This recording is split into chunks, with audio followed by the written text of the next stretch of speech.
Well, 4th of July weekend is officially upon us. It's a great time for people who love America, fireworks, and barbecues. That's most of us, isn't it?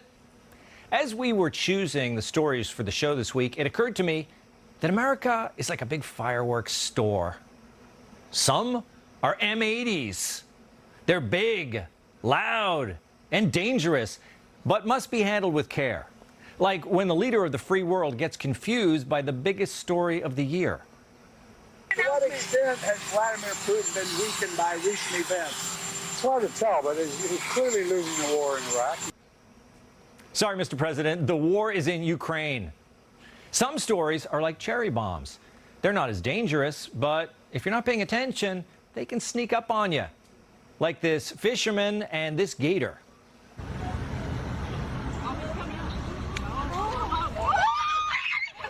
And some are Roman candles.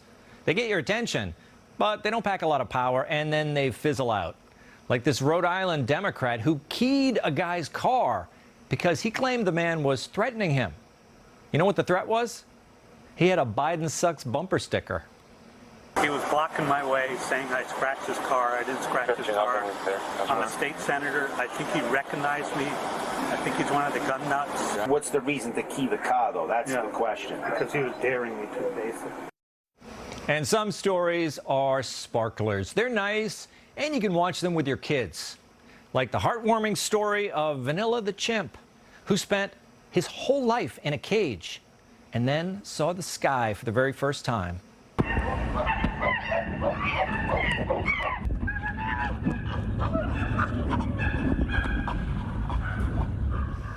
Look at that face. That is a story that makes me want to say, God bless America.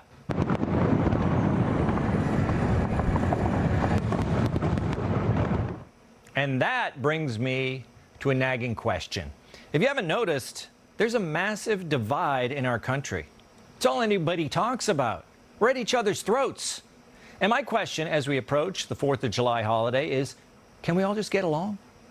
And how many among us still believe in the greatness of America?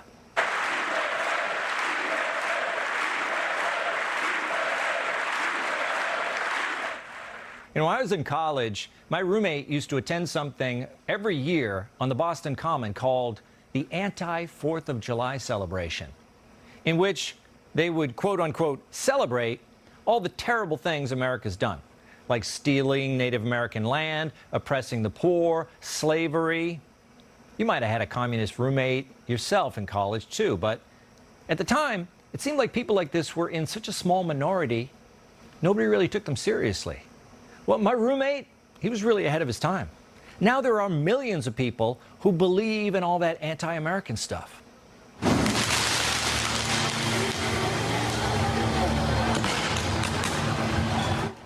And those people went on to create groups like Antifa, Black Lives Matter, essentially just generic left-wing groups that latch on to the current cultural issue of the day to amplify their cause.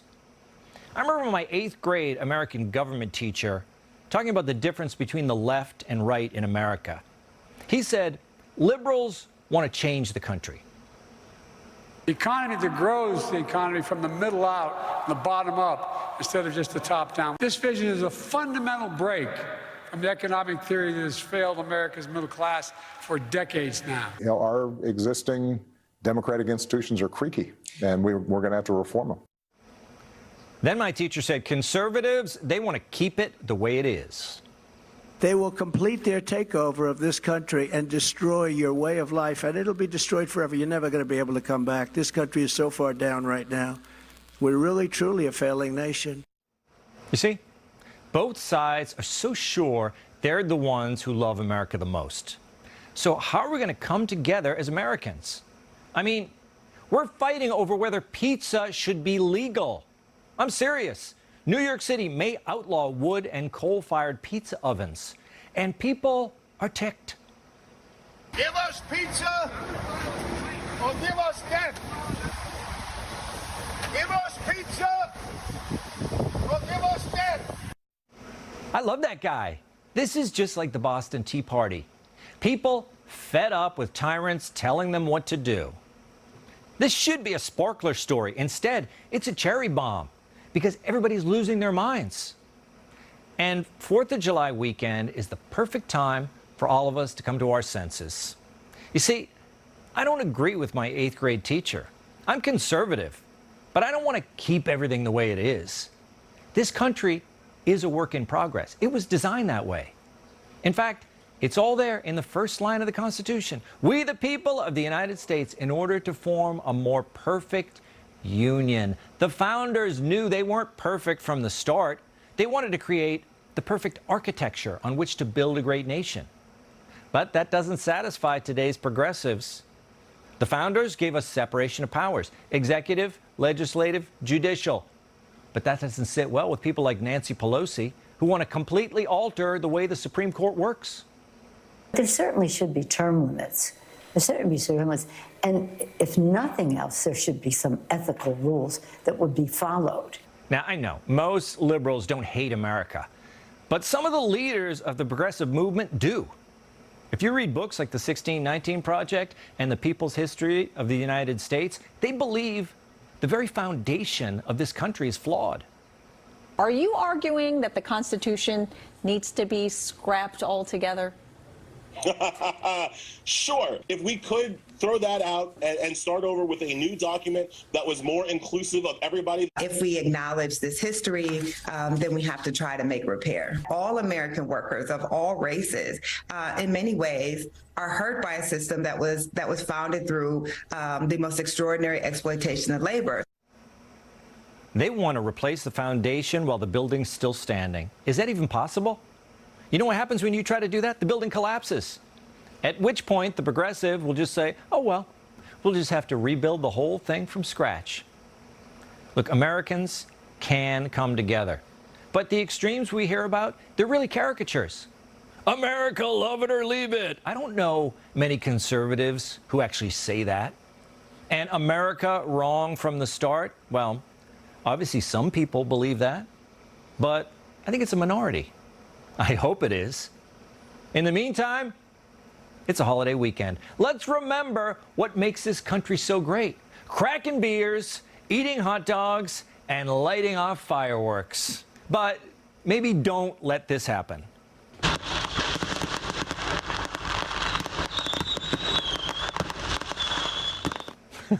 Or maybe let it happen. I don't know. That looked kind of cool. We got a fantastic show for you now on Fox News Saturday night. 2024 presidential candidate Vivek Ramaswamy is gearing up for a big debate. And I'll put the panel to the test and see how much they really know about our nation's history. And we're going to go down to the bayou with the Duck family. Don't miss it coming up.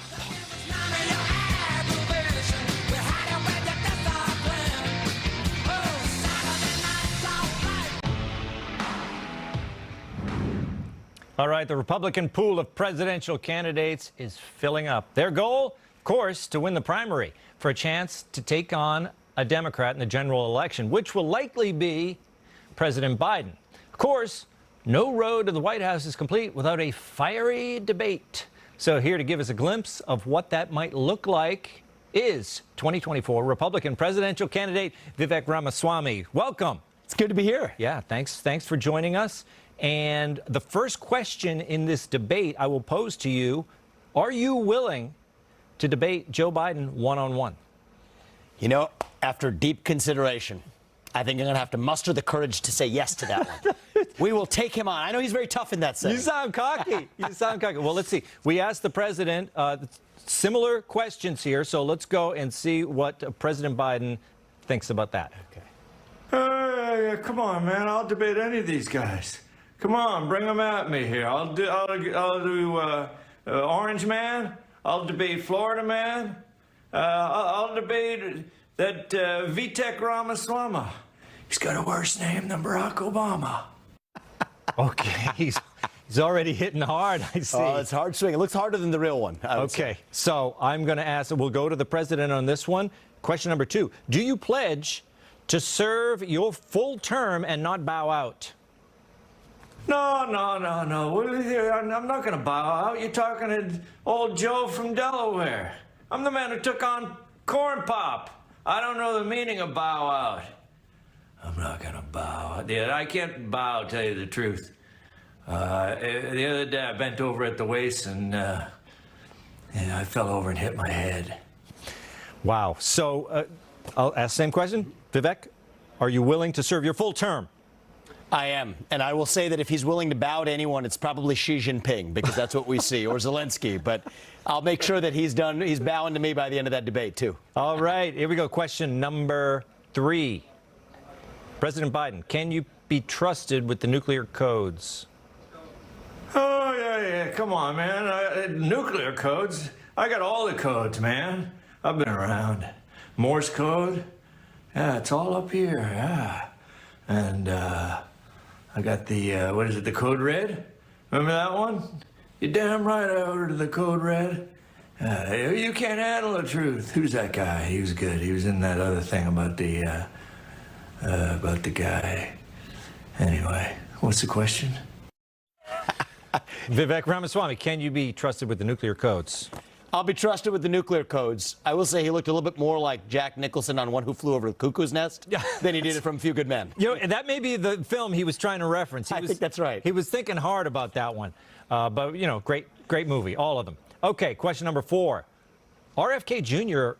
went viral recently with his push-up video. I don't know if you saw it. Let's take a look at the video. Okay. Let's go.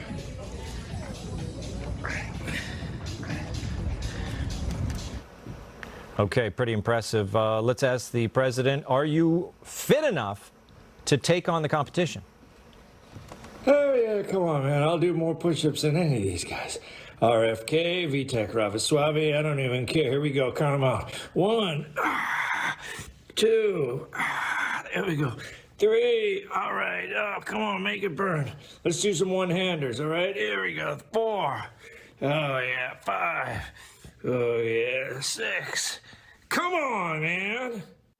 Wow, he actually did better than I thought on that one. He actually did. I give him more credit than I expected. At his age, you know. Yeah. I think RFK is pretty impressive at his age, but I will definitely, if he declines the debate, I'll take the push-up challenge. Yeah. Well, do you like this idea? Obviously, you're pretty good. You're pretty good with social media and, you know, working this kind of angle as you're out there on the campaign trail. Guys like RFK Jr., they're kind of changing the game with a lot of these videos. Do you have anything planned like that, you know, shirtless video? I think I mostly like to roll unplanned, actually. That's the whole point of it. Yeah. Right? Usually if I feel like saying something, we'll pop up the iPhone, we'll take a selfie. I've actually been playing with tennis players across the country, top junior tennis players. Get my exercise in. That's what I do. And so we tape that, and sometimes we'll put that on Twitter, too. Are you good? Are you a good tennis player? I used to be very good. I think now I'm passable and pretty good. I think I'm going to play Pat McEnroe at the U.S. Open. He and I discussed that on Twitter. That's great. I don't remember having a tennis-playing president. Golf is a real presidential kind of game, right? There's certain things. I remember Kerry got in trouble, John Kerry, because he was out windsurfing, and people didn't think that was kind of a presidential thing. But I stick to what I do. Yeah, tennis I've been playing for all my life, and I was competitive growing up, and it's actually good to play. It's an individual sport, but it gets you a good sweat, especially when I play with college kids across the country. What do you got plans, Vivek, for the holiday weekend? We're going to be going to the 4th of July parade on Tuesday. I'm going to hopefully spend it with my family. Haven't seen them too much on the campaign trail in the last few weeks, and so I'm looking forward to some celebrating the 4th. And actually, my first son, he turns 1 year old on July 5th. Beautiful. Well, hey, all the luck to you. Have a great 4th of July weekend. I appreciate it. Thanks for coming out. All right, don't go anywhere. The fight of the century is coming up. Tech titans Elon Musk and Mark Zuckerberg potentially jumping in the ring, unless Elon's mom calls it off. But is it the fight America really needs? Our panel joins us on that and more when Fox News Saturday night. Please let this happen. Please. The world's richest man, Elon Musk, recently challenging fellow tech billionaire Mark Zuckerberg to a cage match. That's right, hand-to-hand combat. The Tesla CEO reportedly took judo as a kid, but the Facebook founder is said to be quite skilled at something called Brazilian Jiu-Jitsu. UFC founder Dana White claims it would be the biggest fight in history. But Elon's mommy isn't a fan. She claims to have canceled the event before it even began. But if it goes ahead, who do you get your money on? My panel joins me now. Republican presidential candidate Vivek Ramaswamy, co-host of the Big Money Show on Fox Business, Jackie DeAngelis, and comedian Yanis Pappas. Welcome. Yanis, I'm going to go to you first. I mean, I know you're probably excited. You would watch this thing, but would you pay for it is the question. No. You wouldn't. I have no interest in seeing. Oh, you don't have any interest? These two eggheads fight MMA. Yeah. I would like to see them do like maybe a coding challenge to the death. I like professionals in the sport that they do. Yeah. You know? I don't want to watch a porn with Hillary Clinton. I want pros. I don't. We're going to isolate that. That's going to be that'll be your clip. I don't know. I mean, it would be fun to see a coding challenge, but Jackie, I don't even know if these guys still know how to code, right? They're kind of like CEO types.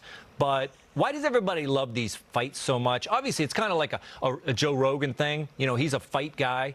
But people are obsessed with this kind of cage match thing. They are, and it's probably good for business. I would just say they're two middle-aged men. They should not be fighting. Elon is talking about sitting on Mark Zuckerberg like he's a walrus. Yeah. You know, so I'm glad that his mom is getting in the fray here and saying, stop, this is crazy. It's crazy nonsense. You cannot be doing this. I love Mrs. Musk. I think she's great. She gets involved. She tweets. She's a little bit, eccentric, very elegant looking, but she's looking out for her son, and I like that. Vivek, what do you think of this? Are you into fight culture? You know, I mean, I like people who are good at what they do. I don't want to see this fight unless they're in orbit in outer space. Elon Musk wants to go to Mars. Yeah. They could do it floating. That I think would be interesting. Oh, wait. Right? That I think is pretty good. What about the metaverse? You know, that's what Facebook guy is good at. Why don't they put on the machines and then they can fight in the metaverse? Well, I think what Elon's mom might be scared of is there's been a long-standing theory that Mark Zuckerberg's actually a robot. Yeah. And he might be programmed with AI. And Elon Musk worries that AI is going to defeat man. And so maybe that's what this fight's really about. But either way, I'm not going to be paying to watch it. Yeah. It is true. I know. Then they could, if they destroy each other, then they can work on, maybe artificial limbs. It'd be like the $6 Million Man. They can rebuild them. All right. Thanks to America's birthday. Many of you probably have Monday off, but millions of patriots have decided that working in the office on any Monday is where they're going to draw the line. Studies show only about half of employees come into the office on Mondays compared to pre-pandemic levels. But bosses are digging in and making the case that it's better to start the work week in person. So, who's going to win this new water cooler war? Is this a good business story or what, Jackie? It's a great story, and this was in the Wall Street Journal, actually. The CEO who was interviewed wanted his employees to come back on Mondays. He said it was a fresh start, kind of like the new year. You get in the gear for the week. You set your goals. You work together. The employees didn't want to do it. Because after the pandemic, now America wants to sit home and they want to get a paycheck for, doing some work and getting fresh direct deliveries and doing some laundry on the side as well. His employees compromised with him and said that they would come in every other Monday. But that's the kind of world we live in. The employees tell the CEO how we're going to do things. Yeah, that's interesting. Well, you're a CEO type of guy, right? That's where you came from. Where do you stand on this? Elon says everybody has to come to work. He wants to see bodies in the office. I mean, the last business I started was Strive Asset Management, which I told people in Columbus, Ohio, show up. And if you don't want to show up, fine, close the door on your way out. So I think that's actually pretty simple philosophy if you want a team working together. Yeah. Basic answer is we're not Europe. Europe is in elegant I like that decay. answer. It's really true. We're America. This is a place where people actually like to get ahead through their hard work and dedication, not negotiating how they can work less. And here's the deal I would make with some of these white-collar workers.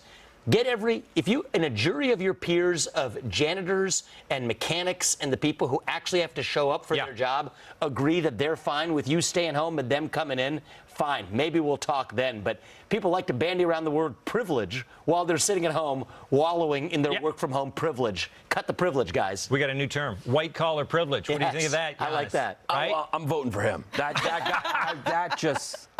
felt great. You got my vote right there. Got to go back to work. I think the way we snap everybody back into reality is cops work remotely for a week, and we see what happens. Oh, yeah. Yeah, that'll bring back an appreciation for the police force. If they work remotely and everybody else gets to stay home and their house gets robbed, then they're like, you know what, let's go back to the office and have affairs. So true. The blue collar, they were the essential workers because you can't fix a toilet on Zoom, right?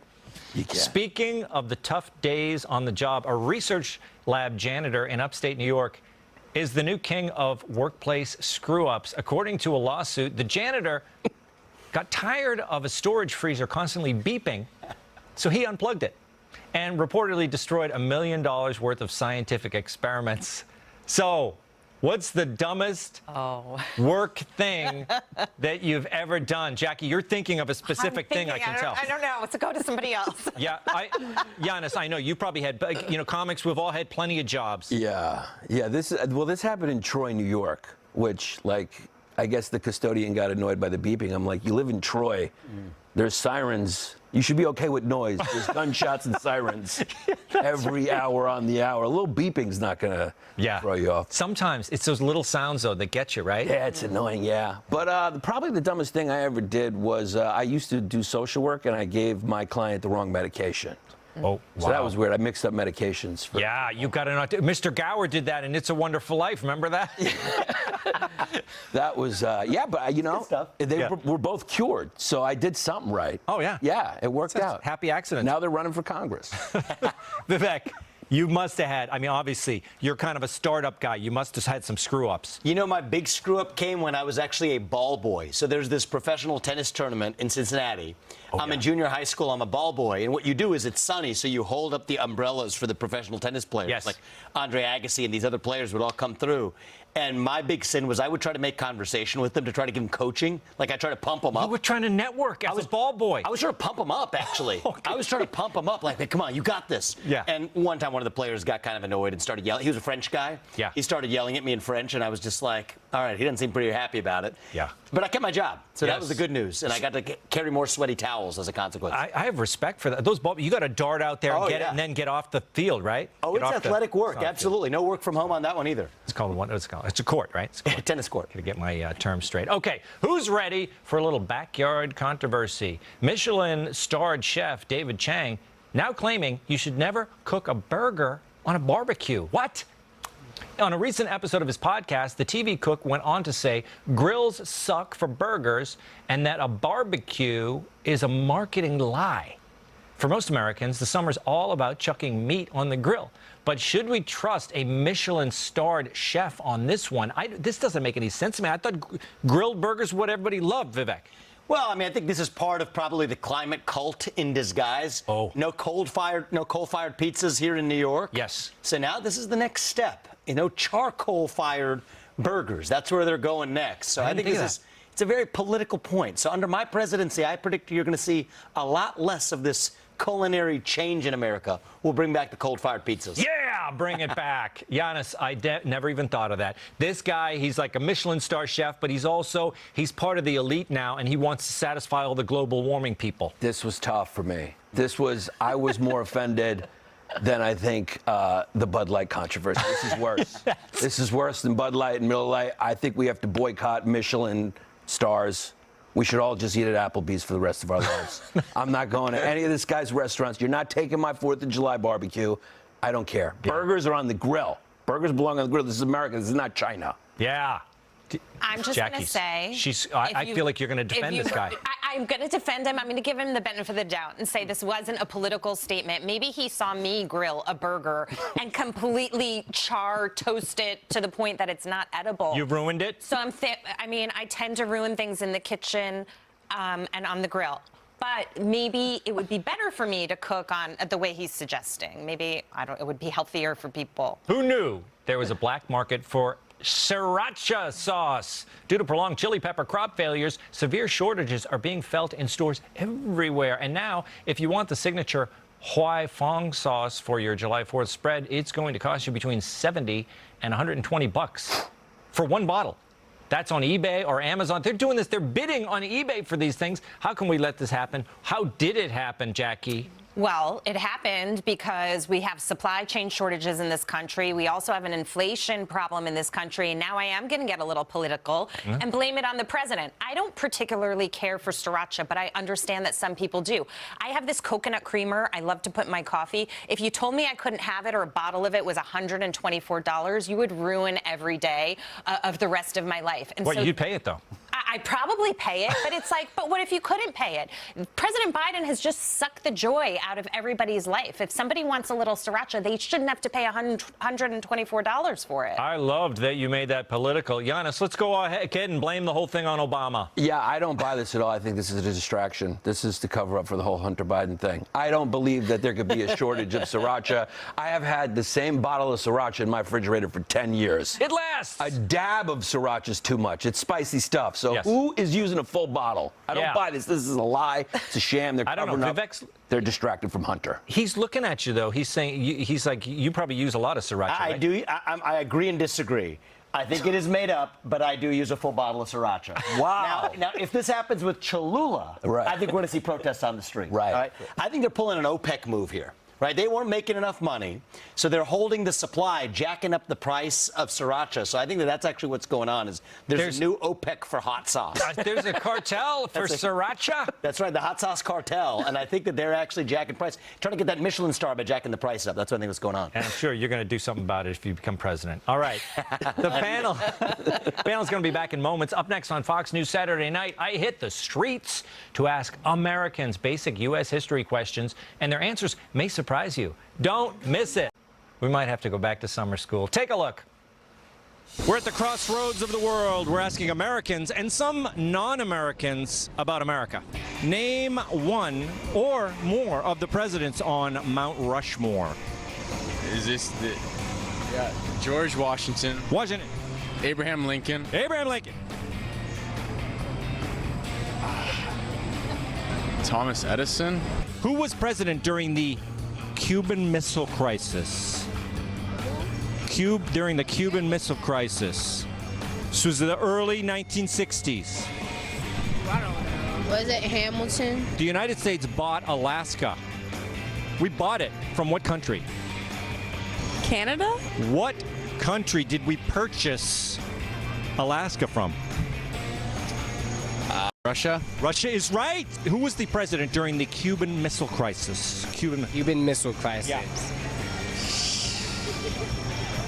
Bad. We're not going to go to war with Castro. I don't want to go to war with Castro. What was the highest grossing film of the 1980s? It's directed by Steven Spielberg. I think I know this one. It's E.T. E.T. Phone Home. Who was the president during the Cuban Missile Crisis? JFK. JFK is right. Look, you did better than most Americans. It's called New York. It was called New what? New Amsterdam? New Amsterdam. What was the name of the Pilgrims' ship? The ship that they sailed to America on? Mayflower? The Mayflower. Thank you. How do you know that?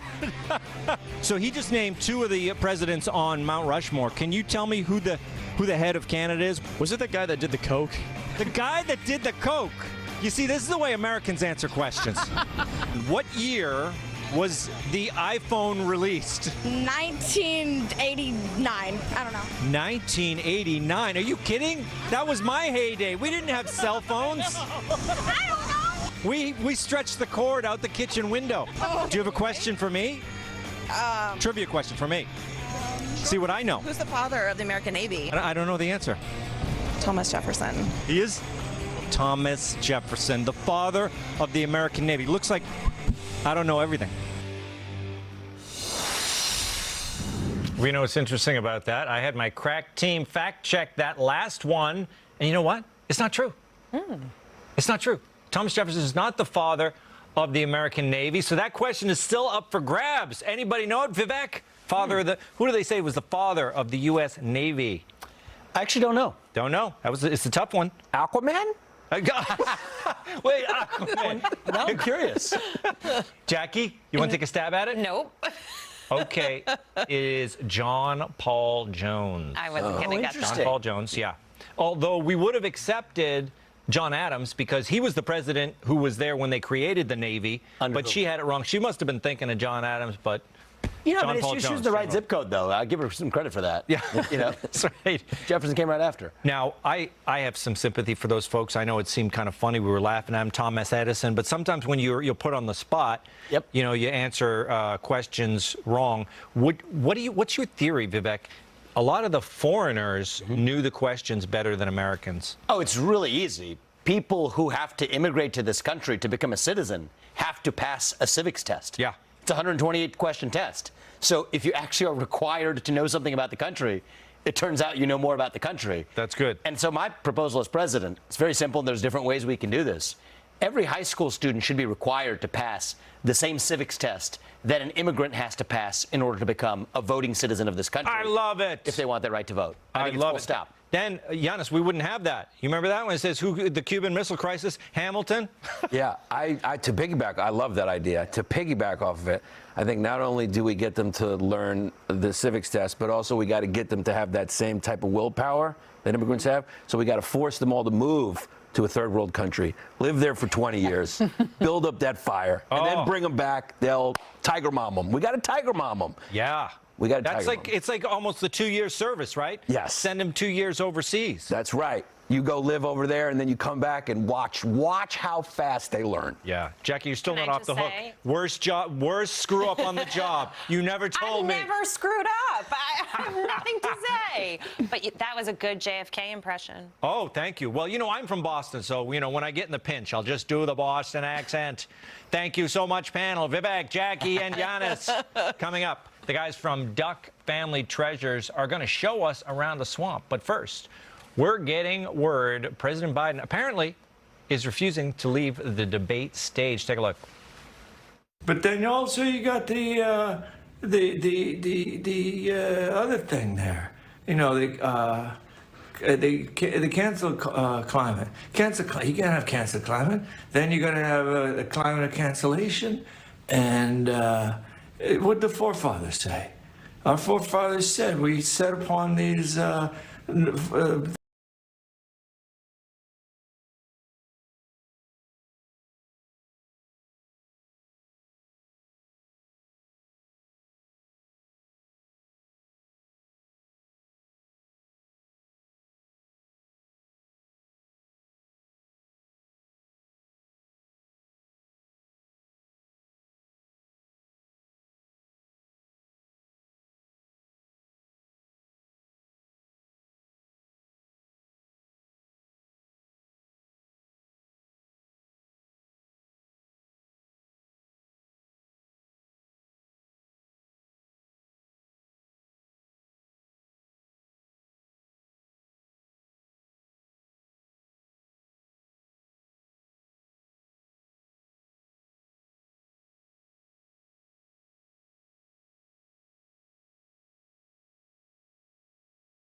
you